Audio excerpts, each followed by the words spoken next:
Mes chers frères et sœurs,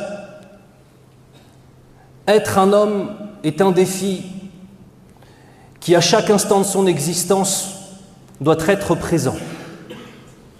Être un homme lorsqu'on est jeune, être un homme lorsqu'on vient de se marier, être un homme quand on est un père de famille, être un homme quand on devient un grand-père, être un homme au sein de sa communauté. C'est un défi de chaque instant et ce sont des réalités que nous devons sans arrêt nous rappeler. Il faut que ce soit clair.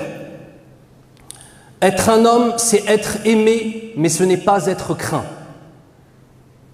Aujourd'hui, avec certaines définitions qu'on a dans les quartiers et certaines définitions qu'on a notamment dans le rap, les gens ont confondu un certain nombre de choses, notamment avec un terme qui est très connu, mais très peu compris, qui est le terme du respect. Beaucoup de gens confondent le respect et la crainte. Ce sont deux choses qui sont complètement différentes. On respecte un homme droit. On respecte un homme qui donne sa parole et qui la respecte. On respecte un homme qui sait nourrir sa famille et qui sait se sacrifier. On craint une personne qui physiquement peut nous faire du mal. On craint une personne ou une femme dont la langue peut nous faire du mal. Et ce n'est pas du tout la même chose.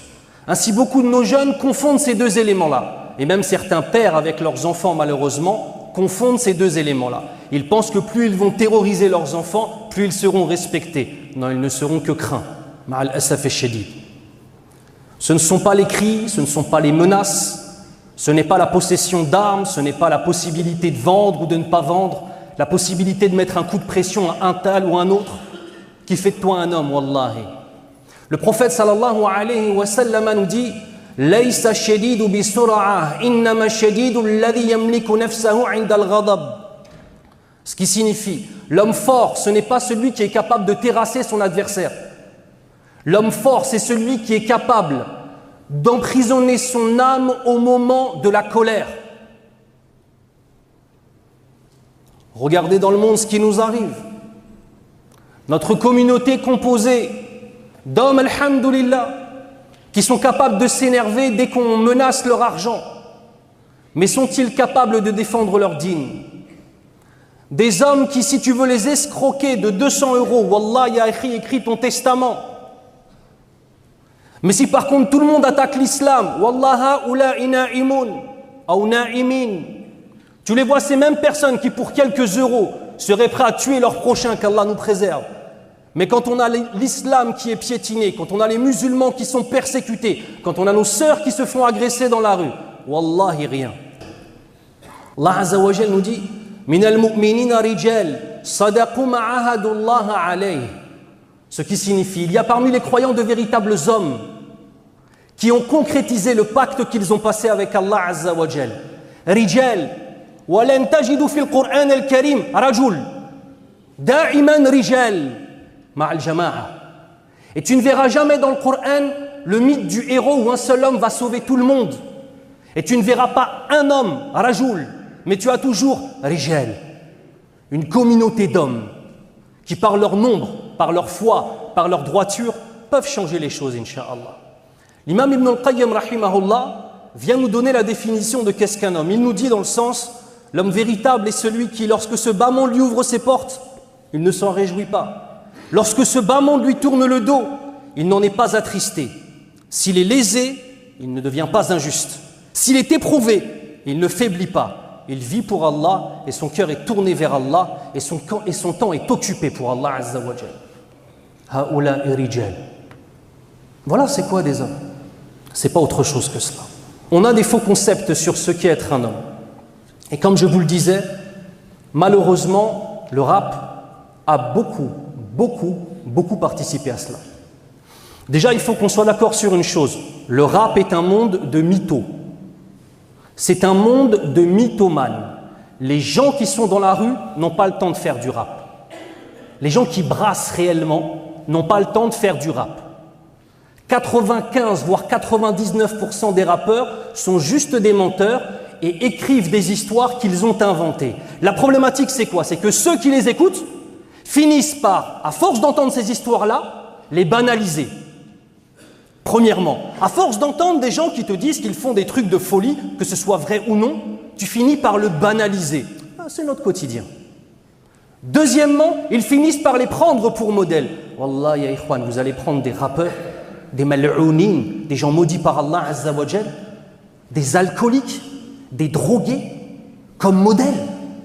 Est-ce que vous vous rendez compte qu'Allah Azza wa Jal nous a donné Muhammad sallallahu alayhi wa sallam comme modèle? La question au jour du jugement, désires-tu boire du haoud de Rasulillah sallallahu alayhi wa sallam, du bassin? Un bassin spécifique qui a été offert au prophète sallallahu alayhi wa sallam pour abreuver les gens au jour du jugement et qui ne sera réservé qu'à ceux qui ont suivi sa sunna, qui ont vécu sur sa sunna et qui sont morts sur sa sunna. Tu crois que les rappeurs, ils vont avoir un bassin? Ils auront un bassin en enfer, qu'Allah nous préserve. Plein de pu, plein de hamim, plein de la boisson des gens de l'enfer. À qui tu veux t'identifier? Tu veux un homme? Prends le modèle de Omar radiyallahu anhu. Ça, c'était un bon homme, Akhil Karim, qui savait respecter ses parents, qui savait respecter son père, respecter sa mère, respecter sa communauté, qui sacrifiait pour sa communauté. Tu veux un modèle de personne intelligente? Prends Ali ibn Abi Talib radiyallahu anhu. Tu veux un homme dont la générosité était extraordinaire? Prends Uthman ibn Affan radiyallahu anhu. Tu veux un homme dont les adorations étaient extraordinaires? Prends Abu Bakr Siddiq radiyallahu anhu. Tous les modèles sont présents chez les Sahaba radiyallahu anhu. Mais ma'al asaf shadid, tu poses des questions sur la vie du prophète sallallahu alayhi wa sallam ou sur les Sahaba radiyallahu anhu, les gens sont incapables de répondre à des questions de base, alors que tu leur poses des questions sur des khoubatha parmi les rappeurs, ou tu leur poses des questions sur des footballeurs. Wallah ya akhi, toute sa sira, toute sa vie, il te la déboule. Fil jannah anta ma'a man ahbabt. Kama qala an-nabi sallallahu alayhi wa sallam. Au paradis, tu seras avec ceux que tu as aimés. Fais attention à qui tu donnes ton amour. Fais attention à qui tu donnes ton amour. Fais attention à qui tu donnes ton amour. Tu risques d'être avec ceux que tu as aimés. Et si les gens que tu as aimés sont détestés d'Allah Azza wa Jal, prépare-toi à en subir les conséquences. Qu'Allah nous préserve, ya Rabbal Alamin. Si tu veux être un homme, en fait, commence par une chose de base. Sois pieux avec tes parents. La créature qui t'a donné la vie, c'est ta mère. La créature qui t'a protégé, c'est ton père. La créature qui n'a pas dormi lorsque tu étais malade, c'est ta mère. Wallah, écoutez-moi bien. Tous ceux qui vont au habs, tous ceux qui vont en prison, sachez une chose, bande d'égoïstes. Vous ne rentrez pas seul en prison. Ta mère et son cœur rentrent avec toi. On a connu des mères qui sont mortes de tristesse à cause de leur fils. Mortes de tristesse. Ta mère qui t'a donné la vie, et toi tu vas vendre du bédo en risquant d'aller au habs. En fait, c'est pas juste une question de halal haram. Oublie ça, khouya. C'est pas juste une question de halal haram. C'est une question de à qui tu donnes ton amour. Qui aimes-tu? Qui veux-tu protéger? On a des fils qui sont la cause de la perdition de leur père et de leur mère. On a des papas msakin, ils ont pris 15 ans lorsque leur fils a pris 1 an au habs. Et quand tu vis une vie où tu traînes avec des gens qui sont dans le mal va t'atteindre. Et quand tu vis une vie avec des gens qui vont au habs, qui sortent et qui rentrent, tu vas rentrer au habs un moment ou à un autre. Mais ta mère, elle va rentrer avec toi, mskina. Et ton père, il va être déshonoré par ton attitude. Tu fais l'enfant, réveille-toi. Mon père ne m'aime pas, réveille-toi. Sois un homme, sois droit, ton père, il va t'aimer, il va te respecter. Le respect se gagne, c'est comme tout. On est tellement habitués à être des enfants gâtés qu'on a l'impression que le respect de nos pères, on va l'avoir toute notre vie. Eh ben non, khouya, si t'agis mal, ton père peut perdre son respect pour toi. Et tu peux attrister ta mère jusqu'au fait de lui faire avoir un cancer, qu'Allah la préserve. La vraie question, Yawm al-Qiyamah, on sera avec qui? Fais attention à qui tu aimes, ya akhil karim. Fais attention à qui tu aimes. Être un homme, c'est savoir aussi patienter dans l'adoration. Être un homme, c'est savoir être constant. Être un homme, c'est savoir prendre ses responsabilités. Et là, il y en a parmi vous qui se disent, bah, être un homme, c'est quoi être un homme? C'est à quel âge? Vous voulez savoir à quel âge on devient un homme? Quand tu es mukallaf. Pour un homme, c'est environ vers 12 ans. 12-13 ans. À partir de 12-13 ans, la prière t'est obligatoire. Le siyam t'est obligatoire. Toutes les obligations de l'islam sont sur tes épaules. À partir de ce moment-là, tu n'es plus un sabi, ni un sabi mumayyiz. Tu es devenu un rujail, un petit homme. Un homme en devenir. Donc ce que je suis en train de dire, ça ne concerne pas simplement ceux qui ont déjà de la barbe en fait. Et on demande à Allah Azza wa Jal de faire en sorte que tout le monde aime la sunna de porter la barbe, ya Rabbal Alamin. Ce message s'adresse à tout le monde. Et on va illustrer ce message par le récit d'un sahabi qui s'appelle Mus'ab ibn Umayr, radiyallahu anhu.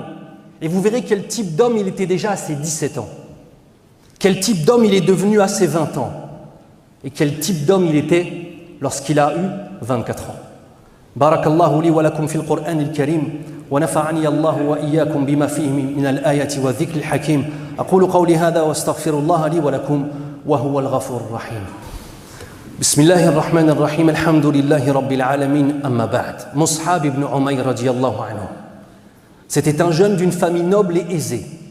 Il faisait partie de la tribu des Banu Abdiddar. Il était le jeune homme, le plus élégant des Quraysh. Lorsqu'il passait dans les rues, les têtes des jeunes filles tournaient. Il mettait des parfums qui étaient si précieux et qui valaient si cher que lorsqu'il était passé dans une rue, si toi tu passais après lui, tu sentais encore son odeur. Mus'ab ibn Umayr est passé par là. Il avait les plus beaux vêtements. Et tout ce qu'il avait, c'était sa mère qui lui offrait. Sa mère qui était Khunnes bint Malik, qui était une femme extrêmement riche, mais extrêmement ferme dans ses convictions. Il était le jeune que tous les jeunes enviaient. Je vous parle de l'époque où il avait environ 16-17 ans. Comme vous le savez, à cette époque-là, les hommes se mariaient très très tôt, mashallah, tabarakallah. C'est pas comme aujourd'hui, ils ont 30 ans, c'est encore des adolescents dans leur tête. 30 piges, c'est des adolescents, Allahumma musta'an. Vers ses 17 ans, il entend le message du prophète sallallahu alayhi wa sallam à Bayt al-Arqam, là où les musulmans étaient persécutés, et toutes les nuits, dans Bayt al-Arqam, le prophète sallallahu alayhi wa sallam se réunissait avec les sahaba radiyallahu anhum pour prier la nuit et pour étudier le dîn en tant que tel. Il a été intéressé par ce message. Il a écouté Rasulallah sallallahu alayhi wa sallam, il a été séduit par le message. Il s'est converti à l'islam, mais il n'a pas dit à sa mère. Puis, au fur et à mesure du temps, son entourage a appris qu'il était musulman. Écoutez-moi bien. 17 ans, écoutez-moi bien. Sa mère l'a menacé de le renier. Il n'a pas lâché l'affaire. Sa mère lui a coupé les vivres. Il s'est retrouvé à être comme un SDF. Il n'a pas lâché la foi. Sa mère l'a fait emprisonner. Il n'a pas lâché la foi. À 17 ans. Minal mu'minina rijal sadaqu ma'ahadullah alayhi. Aujourd'hui, l'islam, on ne te persécute pas pour te faire délaisser l'islam. Aujourd'hui, on t'appelle à l'islam. Et on a des jeunes qui n'ont même pas la rujula de simplement rester des musulmans juste en appliquant les 5 piliers de l'islam et les 6 piliers de la foi. Illa min rahimahullah, Allahul musta'an. Persécuté, emprisonné, comme un SDF. Il est passé de l'état du jeune le plus envié, à l'état du jeune que personne n'envie. Les plus beaux vêtements à des haillons. Emprisonné, frappé, dormant dans la rue, même meskin. Radiyallahu anhu, j'ai dit meskin. Non, c'est pas un meskin, c'est nous les masakin. Wallah. C'était un meskin auprès des hommes, mais il était riche auprès d'Allah subhanahu wa ta'ala. Lorsque le prophète sallallahu alayhi wa sallam, donc là, il se passe des années. Lorsqu'il arrive vers ses 20 ans, on a les premiers musulmans de Médine qui viennent porter allégeance au prophète sallallahu alayhi wa sallam. Il y aura 2 serments d'allégeance. Les premiers qui viennent porter serment d'allégeance. Le prophète sallallahu alayhi wa sallam, ils sont environ une dizaine. Il renvoie avec eux qui ça? Mus'ab ibn Umayr. Parce que pendant les années où il était persécuté, il s'est juste contenté de faire ses prières. Ah non, khoya. Ces gens-là, ils veulent al-firdaus al-a'la. Ces gens-là, ils ont visé tout là-haut. Ils n'ont pas visé la dunya tout en haut et le din tout en bas. Ils ont visé le din tout là-haut. Donc celui-ci, c'est devenu un alim, un savant parmi les musulmans, un savant parmi les sahaba radiyallahu anhum. Mus'ab ibn Umayr radiyallahu anhu. Et le Nabi sallallahu alayhi wa sallam l'a envoyé avec un autre sahabi qui s'appelle As'ad. Et ces deux-là, c'est devenu les 2 da'i de Médine. Ils sont allés dans toutes les maisons des Médinois. À l'époque où Médine n'était pas encore musulmane, ils sont partis voir les chefs des tribus, appelés à Allah Azza wa Jal. Mus'ab ibn Umayr, il était surnommé radiyallahu anhu al-Mukri. celui qui lit le Coran, celui qui a mémorisé le Coran et le Karim en tant que tel. Son intelligence, son équité, sa sagesse et sa foi ont fait que par sa cause, des centaines de personnes rentrent dans l'islam. Vous savez, subhanallah, ce n'est pas raisonnable que d'attendre des gens de 50 ans qu'ils défendent la communauté musulmane et qu'ils s'engagent pour la communauté musulmane. Les gens qui ont 50 ans et plus, ils ont fait leur dû, qu'Allah les récompense. C'est à la jeunesse de prendre la relève. C'est à la jeunesse de s'investir. Au lieu de s'investir dans des choses qui font perdre du temps et qui, dans le pire des cas, sont des éléments qui sont haram. Qu'Allah nous préserve.